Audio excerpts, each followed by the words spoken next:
Daily ವ್ಲಾಗ್ನ day 12ಗೆ ನಿಮ್ಮೆಲ್ಲರಿಗೂ ಸ್ವಾಗತ. ನಿನ್ನೆ ನಾವು ರೇಷ್ಮೆ ಬಗ್ಗೆ ತಿಳಿಸ್ಕೊಟ್ಟಿದ್ದೆ. ಇವತ್ತು ಅದೇ ವಿಡಿಯೋನ ಕಂಟಿನ್ಯೂ ಮಾಡೋಣ. ಬನ್ನಿ, ತಡ ಮಾಡದೆ ವ್ಲಾಗ್ನ ಸ್ಟಾರ್ಟ್ ಮಾಡ್ಕೊಳ್ಳೋಣ. ನೋಡ್ರಿ, ಇದೇ ಇವರ ರೇಷ್ಮೆ ಮನೆ. ನಾವೇನು ಇವಾಗ ಕಣದಲ್ಲಿ ಜಿಮ್ ಮಾಡ್ತೀವಲ್ಲ, ಅದನ್ನು ಕೂಡ ಮುಂಚೆ ರೇಷ್ಮೆ ಮನೆ ಇತ್ತು. ಅದನ್ನು ನಾವು ಇವಾಗ ಜಿಮ್ಮಾಗಿ ಕನ್ವರ್ಟ್ ಮಾಡ್ಕೊಂಡಿದ್ದೀವಿ. ಯಾಕಂದರೆ ರೇಷ್ಮೆ ಬೆಳೆಯೋದು ಬಿಟ್ಟೆ ನಾವು 10 ವರ್ಷದ ಮೇಲೆ ಆತು. ಇವಾಗ ನಮ್ಮ ತಂದೆಯವ್ರಿಗೆ ಹುಷಾರಿರಲಿಲ್ಲ, ಆ ಟೈಮಿಂದ ಬಿಟ್ವಿ ನಾವು. ಡೋರ್ಗೆ ನೀಟಾಗಿ ಮೆಸ್ ಹಾಕಬೇಕು, ಇಲ್ಲಾಂದ್ರೆ ಊಜಿ ನೊಣಗಳು ಒಳಗೆ ಹೋಗ್ತವೆ. ಅದರಿಂದ ಏನು ಪ್ರಾಬ್ಲಮ್ ಆಗುತ್ತೆ ಅಂತಂದು ಇವ್ರ ಹತ್ರನೇ ಕೇಳೋಣ. ஆனால் ಊಜಿ ನೊಣದಿಂದ ಏನೇನು ಸಮಸ್ಯೆ ಆಗುತ್ತೆ? ಹಾಂ, ಅದು ಅಂದರೆ ಉಳಿದ್ಮೇಲೆ ಮೊಟ್ಟೆ ಇಡ್ತೈತಲ್ರಿ?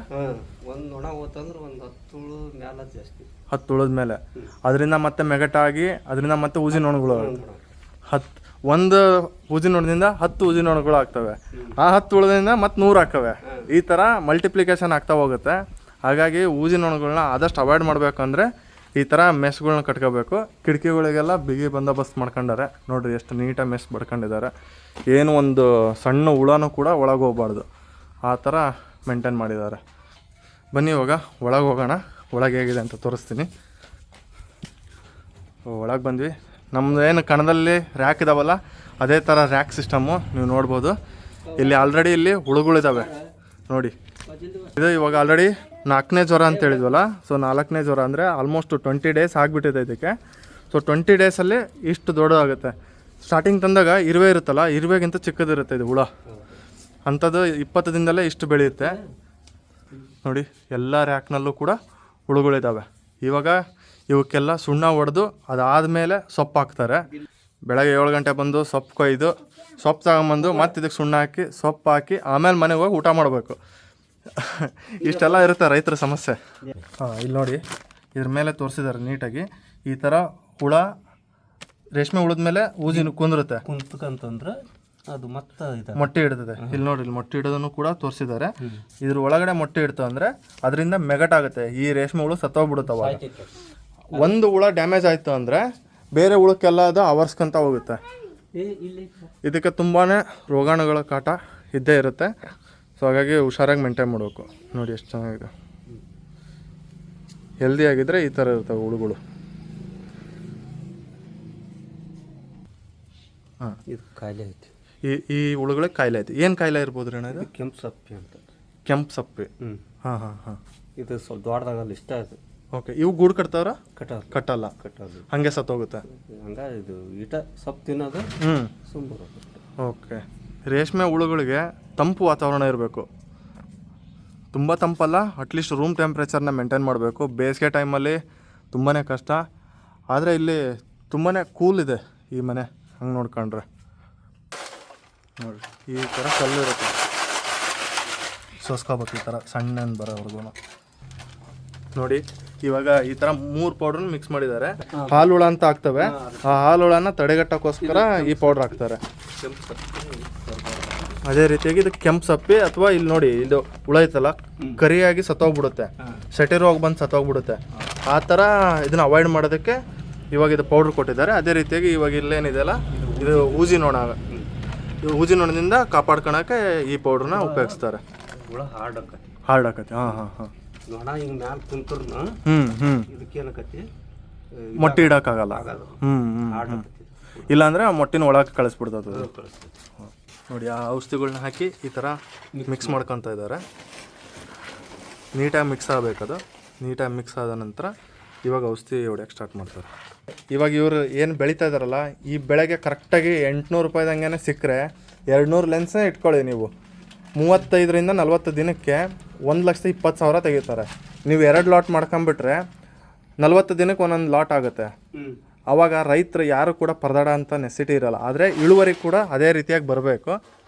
ನೋಡಿರಿ, ಈ ಥರ ರ್ಯಾಕ್ ಮೇಲೆ ಹತ್ತಿ ಕೆಲಸ ಮಾಡೋದು ಯಾವುದು ಕೂಡ ಅಷ್ಟು ಸುಲಭ ಇರಲ್ಲ. ನೋಡಿರಿ, ಹಿಂಗೆ ಈ ಥರ ಸುಣ್ಣನ ಸಿಂಪಡಿಸ್ತಾರೆ. ಇದರಿಂದ ಅವಕ್ಕೆ ಇಮ್ಯುನಿಟಿ ಪವರ್ ಜಾಸ್ತಿ ಆಗುತ್ತೆ. ಇಲ್ಲಿ ಜಾಸ್ತಿ ಹೊತ್ತು ನಿಂತಂದ್ರೆ ನನಗೆ ಇಮ್ಯುನಿಟಿ ಪವರ್ ಕಮ್ಮಿ ಆಕತಿ. ಮೂಗಿನಾಗೆಲ್ಲ ಸುಣ್ಣ ಹೋಗಿ ನೋಡ್ರಿ, ಸುಣ್ಣ ಹೆಂಗೆ ಹಾರ್ತತಿ. ರೇಷ್ಮೆ ಸೊಪ್ಪನ್ನ ಒಳಗೆ ಒಯ್ತಾ ಇದ್ದಾರೆ. ಒಂದೊಂದೇ ಪೆಂಡಿ.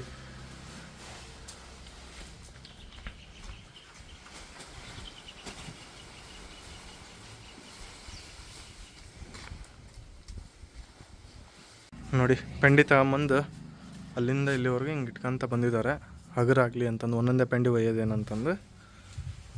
ನಿಮ್ಮ ಮನೆ ಒಳಗೆ ಹೆಂಗೆ ಚಪ್ಪಲಿ ಬಿಟ್ಟು ಹೋಗಿರಿ, ಈ ರೇಷ್ಮೆ ಮನೆ ಒಳಗೆ ಬರ್ಬೇಕಾದ್ರೂ ಕೂಡ ಹೊರಗೇನೆ ಚಪ್ಪಲಿ ಬಿಟ್ಟು ಬರಬೇಕು. ಯಾಕಂದರೆ ಯಾವುದೇ ರೀತಿಯಾದಂಥ ರೋಗಾಣುಗಳು ಬರಬಾರ್ದು ಅನ್ನೋ ಒಂದು ಉದ್ದೇಶದಿಂದ ರೇಷ್ಮೆ ಸೊಪ್ಪು ಹಾಕ್ತಾರೆ. ಬರ್ರಿ ತೋರಿಸ್ತೀನಿ ಯಾವ ಥರ ಅಂತಂದು.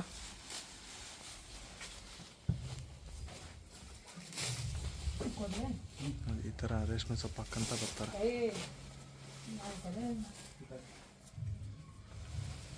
ಇಲ್ಲಿ ಮೇಲೆ ಹತ್ತೆ ಹಾಕ್ತಿದ್ದಾರೆ ನೋಡ್ರಿ. ಯಂಗ್ಸ್ಟರ್ಸ್ ಎಲ್ಲ ಮೇಲಿನ ರ್ಯಾಕ್ ತಗೊಂಡಿದ್ದಾರೆ.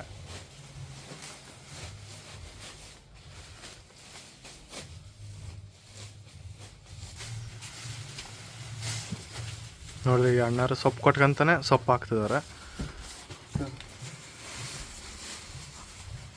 ಫುಲ್ ಆ್ಯಕ್ಟಿವ್ ಇರ್ತಾರೆ. ಇಲ್ಲೇ ಇವ್ರಿಗೆ ಅರ್ಧ ಎಕ್ಸಸೈಸ್ ಆಗೋಗ್ಬಿಡುತ್ತೆ. ಬಗ್ಗಿ ಎದ್ದು ನೀವು ನೋಡ್ಬೋದು ಹುಳುಗಳು ಹೆಂಗೆ ತೊರಿತಿದ್ದಾವೆ ಸೊಪ್ಪು ತಿನ್ನೋಕ್ಕೆ. ಇವಾಗ ಸ್ಟಾರ್ಟ್ ಮಾಡ್ತವೆ ನೋಡಿ, ಇಲ್ಲಿ ಸ್ಟಾರ್ಟ್ ಮಾಡಿದೆ ಆಲ್ರೆಡಿ ಒಂದು ಹುಳು.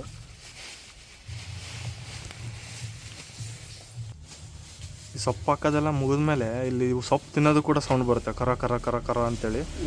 ಅಷ್ಟು ತಿಂತಿರ್ತಾವೆ ಎಲ್ಲ ಹುಳುಗಳು ಸೇರಿ ತಿಂತಿರ್ಬೇಕಾದ್ರೆ ಸೌಂಡ್ ಹೆಂಗೆ ಬರೋದು ಇಮ್ಯಾಜಿನ್ ಮಾಡ್ಕೊಳ್ರಿ. ಈ 4ನೇ ಜ್ವರ ಅಂತ ಏನು ಕರಿತೀವಿ, 20 ದಿನಗಳಾದಮೇಲೆ ಇವಕ್ಕೆ ಸೊಪ್ಪು ಭಾಳ ಬೇಕು. ಯಾಕಂದರೆ ಇವು ದೊಡ್ಡವಾದಷ್ಟು ಸೊಪ್ಪನ್ನ ಜಾಸ್ತಿ ತಿಂತವೆ. 20 ದಿನ ಆದಮೇಲೆ ಏನು ಸೊಪ್ಪು ಕೊಡ್ತೀವಿ ಅದ್ರ ಮೇಲೇ ಇಳುವರಿ ಡಿಪೆಂಡ್ ಆಗೋದು. ಹಾಗಾಗಿ ರೈತರು 20ನೇ ದಿನ ಆದಮೇಲೆ ತುಂಬಾ ಸೂಕ್ಷ್ಮವಾಗಿ ನೋಡ್ಕೋಬೇಕು ಇವನ್ನ. ರೋಗಾಣುಗಳು ಬರೋದು ಕೂಡ ಈ ಟೈಮಲ್ಲೇ ಜಾಸ್ತಿ. ಅಣ್ಣ ನಿಮ್ಗೆ ವಯಸ್ಸು ಎಷ್ಟಣ್ಣ ಇವಾಗ? ನಮ್ದು 62. ನೋಡ್ರಿ 62 ವಯಸ್ಸು, ಎಷ್ಟು ಆ್ಯಕ್ಟಿವ್ ಆಗಿ ಕೆಲಸ ಮಾಡ್ತಾರೆ. ಹಾಂ ಸೀರಿಯಸ್ಲಿ ನಾವು 60 ವರ್ಷದ ನಾವು ಹೆಂಗಿರ್ತೀವೋ. ಇವತ್ತು ಈ ವಿಡಿಯೋವನ್ನು ಮಾಡೋದಕ್ಕೆ ಸಪೋರ್ಟ್ ಮಾಡಿದಂಥ ಅಣ್ಣರಿಗೆ ತುಂಬ ಹೃದಯದ ಧನ್ಯವಾದಗಳು. ನೋಡಿದ್ರಲ್ಲ ಸ್ನೇಹಿತರೆ, ರೇಷ್ಮೆ ಬೆಳೆ ಬೆಳೆಯೋದು ಕೂಡ ಎಷ್ಟು ಕಷ್ಟ ಇರುತ್ತೆ, ಅದರಿಂದ ಎಷ್ಟು ಲಾಭ ಇದೆ ಎಷ್ಟು ನಷ್ಟ ಇದೆ ಎಲ್ಲನೂ ಕೂಡ ತಿಳಿಸ್ಕೊಟ್ಟಿದ್ದೀನಿ. ಎಷ್ಟು ಲಾಭ ಇರುತ್ತೋ ಅಷ್ಟೇ ರಿಸ್ಕ್ ಕೂಡ ಇರುತ್ತೆ. ಹಾಗಾಗಿ ಎಲ್ಲದನ್ನು ಟ್ಯಾಲಿ ಮಾಡಿ ನೋಡಿದಾಗ ಈ ಬೆಳೆ ಒಂದು ಸ್ವಲ್ಪ ಉತ್ತಮ ಬೇರೆ ಬೆಳೆಗಳಿಗೆ ಕಂಪೇರ್ ಮಾಡಿಕೊಂಡ್ರೆ. ಹಾಗಾಗಿ ರೈತರು ಇತ್ತಿತ್ತಲಾಗೆ ಈ ರೇಷ್ಮೆ ಬೆಳೆಯನ್ನು ಕಮ್ಮಿ ಮಾಡಿದ್ದಾರೆ ಬೆಳೆಯೋದನ್ನ. ಇವಾಗ ಬೆಂಬಲ ಬೆಲೆ ಚೆನ್ನಾಗಿ ಸಿಗ್ತಾ ಇದೆ. ಹಾಗಾಗಿ ರೈತರು ರೇಷ್ಮೆಯನ್ನು ಬೆಳೆದ್ರೆ ಉತ್ತಮ ರೀತಿಯಲ್ಲಿ ಇಳುವರಿನ ಪಡ್ಕೋಬೋದು. ಅದೇ ರೀತಿಯಾಗಿ ಲಾಭದಾಯಕವಾಗಿದೆ. ಬಾಯ್, ಟೇಕ್ ಕೇರ್, ಶುಭ ದಿನ.